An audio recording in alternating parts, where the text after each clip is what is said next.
One of the things that is important in nursing or any type of career is making sure that everyone is well educated on what the expectation is of the facility. When I became the CNO here at Forest Park, I wanted to be able to focus on clinical education to make sure that we were always providing safe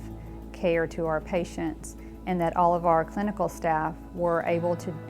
be educated on doing the same thing every single time to make sure that there was no room for any type of errors to occur. With that thought,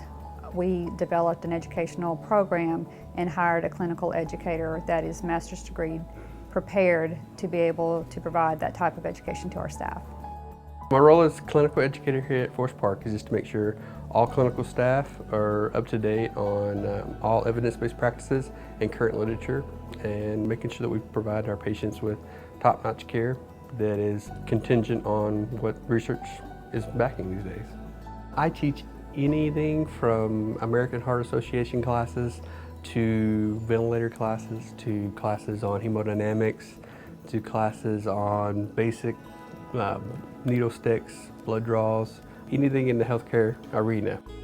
Clinical education is very important to both of my areas because as everybody knows, healthcare is always changing. We are updating our processes, we are finding new and better ways to take care of patients, and I want to ensure that my staff is doing everything they can to provide the best care they can to our patients. And so here at Forest Park, we have our clinical educator, Dan Cloud, who is very active with the staff, finding out what areas they feel like they need education on and finding out what is the newest research and articles that are out so that we can make sure that we're staying abreast of all of the newest research and practices. Just seeing some of the nursing staff or clinical staff when you're teaching them something, when it finally clicks or they can take it back to the bedside with them in their interaction with the patients, that is the most rewarding for my job. I can talk and tell somebody how to do stuff all day long, but if it doesn't get taken back to the bedside, then it's not doing any good, especially in a healthcare setting.